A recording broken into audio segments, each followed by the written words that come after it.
Corrine Maury here, and welcome to this week's edition of DOGE in the RDCK.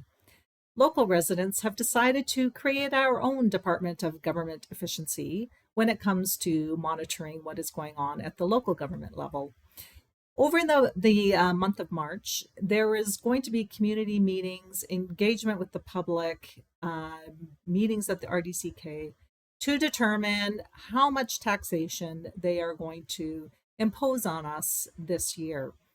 We are trying to break down what this looks like for the average person, what the costs are, and how the actual financial activities of the RDCK are needing some oversight. So we will try to, in this little video, I will include some of the public's discussions in the meetings that are going on and a little bit of education on how the finances work so that you can understand what's happening with your money. The regional district is the local government umbrella, and all municipalities and areas are under the jurisdiction of the regional district. On their website, you will see that we have 20 representatives around the regional district table. We have electoral area directors, so those are the regions outside of municipalities. We have 11 of those. And then we also have every municipality who has their own city council will choose a representative to sit at the table of the RDCK.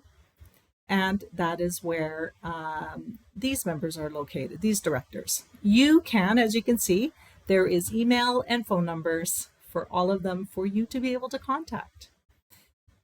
So welcome to the board of directors, and it is these 20 people that are determining how your money is spent. The fundamentals in a financial picture for the public should include transparency and accountability. These are two components that we are starting to recognize are lacking within the financial structure and payouts of what's going on in local government right now. This is what is being discussed right now, is this budget, because in the regional district, even though the core services that are mandated for the local government are only two, so that's emergency services with fire services under that, and also waste management, your garbage dumps, somehow the regional district has expanded into over 180 services. And so what I will show you is that we'll look at Creston Area A right here. And on the left-hand side, you will notice that there is a list of accounts. And these are the expenses that are specific to Area A. For instance, if they have some kind of water system, that would only be billed to Area A. It doesn't get billed to Slocan Valley. So there are going to be some expenses within these 180 services that everyone pays into. And then there are some that are only specific to your region. There have been a few drafts already as to the proposed taxation increase. And what I will show you, this is, I think, draft 4 or 5. So what I would like you to see is over here, we have the electoral areas, we have the municipalities, and on this side is the taxation rate that is currently being proposed. So we're going anywhere from Slocan, which is at actually minus 1.8%. That's because their assessments went down, all the way up to Area D being 14%, Silverton being 13.5%. And so there are some significant increases that are going to be occurring this year. I'd also like you to take a look at this amount. So they are looking at collecting about $45 million in taxes this year. This will be in comparison to, I would just like to show you. So this is 2016. The taxation in 2016 was just under 26 million. As compared to this year, they're going to be collecting 45 million. So you're looking at, in the space of 8 years, taxation has increased almost 40%. It would be also worthwhile to notice wages and employee benefits. So that was about $13.5 million. And so we'll look at what the current budget is later. This is the 2023 budget, or actual expenses, and 2024 is not out yet. That won't be out until June, but here is where I can show you taxation was at 40 million, and then your wages, which we just saw was 15 million, now has increased up to 26.5. I'll just let you know that benefits are about a third of this wage category on top of that, and the benefits package for this sector, for this public sector, is significantly higher than what you would get in the private sector. I'm going to go through some of the meetings now and include some of the comments that have been expressed by the public. I think it's important to know that we actually have a lot of educated people within our communities that are raising legitimate concerns. It has been our experience that the financials at the RDCK are extremely confusing and convoluted, and we find that the regional directors are not necessarily prepared to understand how this all works. So when you have highly trained and educated people from the community raising awareness about some of the transactions going on that don't make sense, this is actually powerful for us as the community. So here's a few comments. I just want to finish it off by saying that I do understand what you guys have to deal with is not easy. I do get that. I do understand that.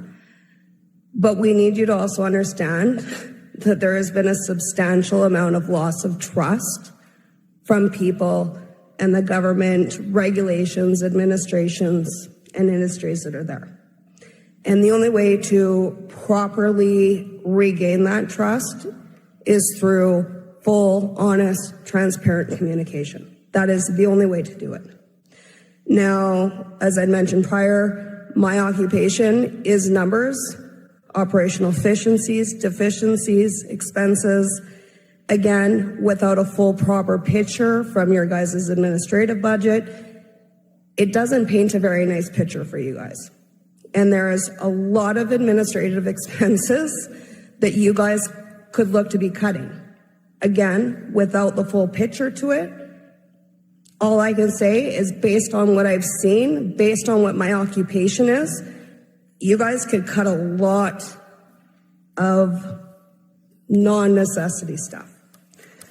With that being said, many of us have had to do more with less over the past 4 years. We've had to put our wants aside and assure our needs and necessities are met. In many cases, this isn't enough, and people are still suffering.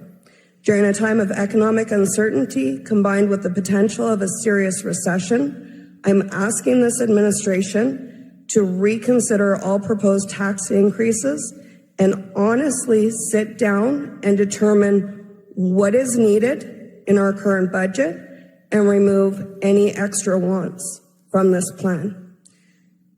People can barely afford to eat right now,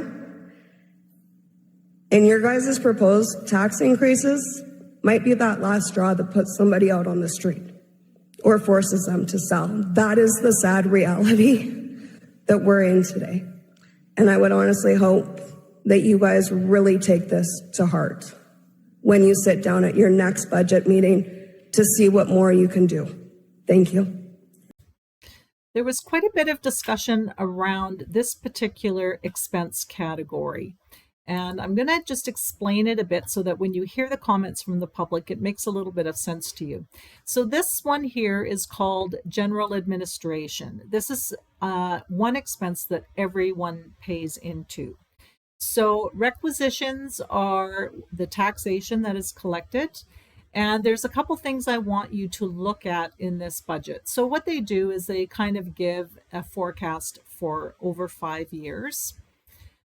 The first issue we have is that they use the 2024 budget to springboard off of, but they don't use the 2024 actual. So the actual expenses that were incurred last year are not what's used in this table here. So now we're into the 2025 budget, which they're doing a forecast on.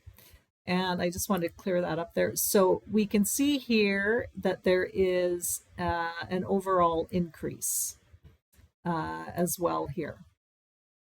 Now, one thing I'd like to show you as well is this is going to be brought up, and this is the expenses that are related to this account. And so these are the numbers that are going to be talked about in here. And I'll leave this window up while I play the other recording. There's also one more thing. Now, municipalities can collect their taxation money and put it all into one pot, and then they can pay it out as they need that money for. Regional districts cannot. So what the regional district does is it collects money for each of these expenses. And if that money is not used for some reason, you cannot transfer it to a different account. So if there is a surplus in one account that they don't spend, it's too bad. It has to stay in that account whether they use it or not. However, we discovered a problem with this because down here, you'll notice transfer to other service. This doesn't make sense. We questioned this. So if you cannot transfer money to other accounts, what is this? And you will notice that there's over $500,000 that's sitting in that account. We found this transfer to other services in many of the expenses, and this did not make sense to us. So while you hear the discussion around it, this is the context. Within your general administration, we have sub-accounts. The one that there's three that I would like some clarification on. And one is called transfer from other service. It's 45500. And then 59500, which is transfer to other service. Now, these two categories show up in many of the expenses, but they're not tracked to anything. We can't see where it's going or what this other service is. So let's Tom, I can address that. Can I address that one? So yeah, no, that's a fair question. So we've been discussing it over the last few weeks of how to expand the statement to show some more detail on that. So I don't know if we're going to be able to have that in for this budget year, but it's in consideration for next budget year. The issue with that is then the size of this package probably grows by 30 pages or so. But if that's if that meets adds value from a transparency perspective, then we certainly discussed it and are considering doing that. So that's been identified as an issue, and we've had discussion. Yeah, but I'm just going to say for online, no, it's okay, just so they can, because you weren't at the mic. So Deb's comment was that sometimes it doesn't say what service it's going to when it says transfer to other services. It doesn't say what service. Now you can give the answer. Okay, so thank you for that, Maria. Yeah, we've been discussing that for the last month, and it's something we are going to implement into next year's budget to break that service out. That one line item is probably made up of 12 different items. They're smaller in nature, but what it means is this financial package is going to probably be 20% bigger or something. But if it's probably worth it from the transparency aspect. You'd mentioned that you can't really transfer to other services. However, under the general administration section towards the bottom, there is a spot that says transfer to other services. If you look at the 2024 budget or 2024 draft, 24 budget, It's exceeded it by 170%. Then you look at the draft budget for 2025, and you guys have bumped that up 210% from the 2024 budget. Again, as a person who deals with numbers on a daily basis, tries to look for efficiencies, deficiencies in multiple different organizations, and how things can be streamlined, you guys really need to sit down and go through these expenses properly. You need to start providing notes to us, the public, so that we can understand where exactly this is all going. At the board meeting last week, general admin, the increase was 27%, and now it's down to 8%. And when looking at it, I could see you took 50,000 out of capital expenditures. How did you reduce the rest? Like, how did it go from 27 to 8? Well, there was some motions passed to the board that reduced it. Some use of reserves. Most of the difference was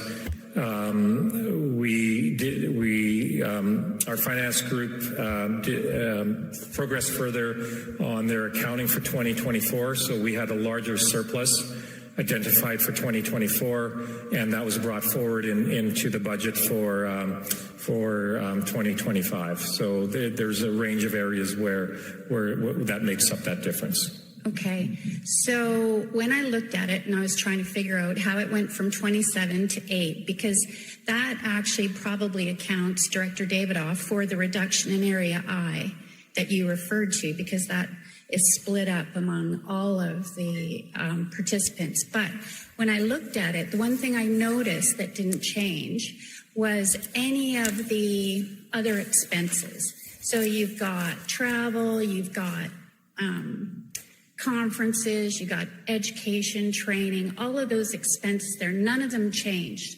So my question is, I have to backtrack a little bit. There's another service called CSLAC, and it's the Community Sustainable Living Advisory Committee, or whatever it's called. And only the electoral areas and maybe 1 or 2 municipalities participate. But what they did at the last CSLAC meeting was produce a 7-year average of all of the figures, which was a really helpful. Gary Jackman asked for it, and it was produced, and it was all of for the last 7 years, plus an average. Now, I don't know what they did with that information, but I think that should happen in every single service. Because because right now, this is like the second budget or third budget I've seen at the RDCK. There is never any reduction of any expenses. It all comes through contributed surplus, reserves, whatever, but it's never reducing actual expenses. And without seeing the 7 years, how can you don't have the 7-year actual. So now we're going to have some comments on the whole building inspection expense, because this expense has gone up 26%. Now, in the meetings, the regional district staff acknowledged that last year there were 2 positions that were unfilled, and the regional district did not fill them because building permits went down considerably. They were forecasting around 950,000, and there was only around 650,000 that were actually taken out. They are also forecasting that there will be another decrease this year. So listen to this. Back to building. So how long have those positions been empty? I don't know exactly. I think it goes back just over a year. Okay, they were definitely empty at the last budget, because the conversation was along the lines of, well, we'll stay fully staffed because we need to catch up. So how on earth is there a 25% increase in their budget and losing 2 positions that were budgeted for? Like, what? It should have gone down $200,000 minimum. Okay, let's jump over to another hot topic of interest, and that's the transit system. Now, for those of you who've been paying attention to local government climate action policies over the last couple of years, there was all sorts of new regulations that were being imposed for us to save the planet. Now, one of the biggest contributors to what they consider to be a carbon emissions problem is vehicles. And so the obvious solution to reducing carbon emissions within the regional district would be, instead of trucking things to the organics material station in Salmo, you increase transit system. So right now we have an increase of 35% taxation on one of the lines, the Kootenay Lake West, and 16% increase for the North Shore Valley, Slocan Valley. Now, for the fun of it, I'm going to include a comment made by Aidan, who is the director out of Nakusp, in the Nakusp meeting that occurred last night. I grew up in Ottawa, fantastic transit system, so I love the idea of transit, but if we look at the financial plan over the next 5 years, our costs, the requisition, like the tax costs, are going to double, more or less, which is a lot to take in. If you look at it, if you remember from one of the first slides, there's the arena and then transit's number 2. But it's not that I don't want transit or that we shouldn't have transit. It's just I think we need a philosophical conversation about what's the value, what are we willing to invest in it, and what are we getting for it, especially in a region like ours where for Edgewood, I mean, is it 2 people to take the bus, or is it 2,000 people? Yeah, tons of people take it. Tons. Have you ridden on it? Just curious. No. Have you? No, but I really, really think, and I've heard directors say it. I've heard Derry Jackman say it. I've heard other directors say expenses need to be examined, actual expenses, and brought more in line with the budget. And the notes, like, we don't see the notes column, but in those sheets online, there's a notes field that explains what happened, why was the actual so far off of the budget, and we don't get to see that. In the Slocan, in the Area H budget meeting this morning, they have that. They had the notes field. They could see the explanation of what the budgeted amount was all about. So as a user, and I made this comment last year, the documents are not user-friendly. They don't give enough information to make really any educated or uneducated or try to be educated assessment of what's going on. So I think if you're going to trim budgets, it has to be those expenses, and you have to give the directors and the residents the information. So just a brief comments from the gallery. We see that the RDCK directors are not willing to cut any of their expenses for conventions, traveling, stipends, allowances. However, the services that actually the public could use, such as transit, are discussed as just being too expensive.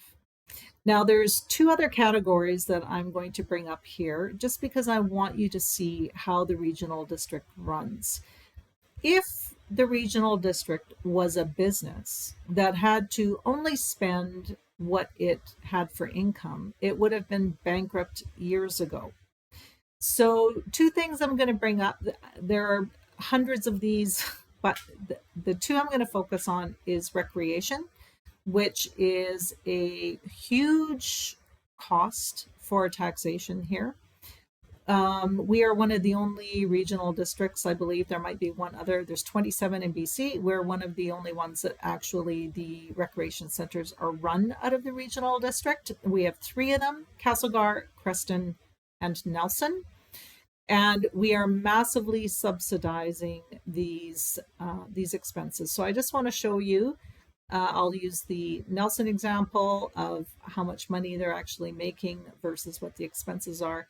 And then I actually want to go over to the organics service. These I find both quite interesting. This is the recreation facility in Nelson, and the other two are similar in terms of percentages, but I thought this might be interesting for you. So here we have already a $400,000 increase from last year. This is by the money that will be collected through taxation is going to be almost $4 million for this facility. What we have here is the income that this facility produces through rental income, user fees, etc. And so you're looking at about 2.3 million. So the income it generates is 2.3 million, but the taxation is 4 million. If this was run as a private business, this kind of uncontrolled expense would not be allowed to happen. There would have to be much more administration, proper administration done to make sure that the rec centers are run as a business. And there doesn't seem to be any intent or will to create programs to manage the function of the rec centers so that they are more self-sustaining. It just seems the mentality is when they run out of money, they just say we up the taxes. This is another really good example of how things really work. And so you're going to hear from regional directors that, oh, we always hear that people want to reduce their taxes, but nobody's willing to give up their services. This is actually not true. So for instance, I'm going to use this organics program. This was a grant that was provided to the RDCK, $2 million grant a couple of years ago. Now the grant specified it had to be used for building this organic composting center. And so the regional district went ahead and built this in Salmo, far, far away from where most of the population in the region is. And so the concept of having to truck compost all the way over there, nobody can figure out how that even made sense.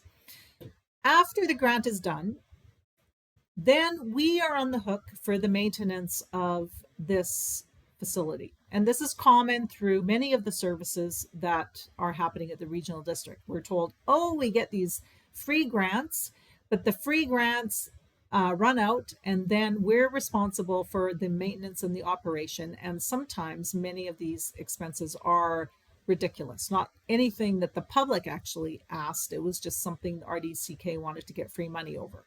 Okay, so what I want to show you here is now that the grant is done with this organics program, you're going to see in the 2025 budget that we are looking at sales and service of about $120,000. That's the income that is coming in on this project. Now, let's look at what the expenses are. 1.1 million. So this seems to be consistent with quite a few of the services that the RDCK implements.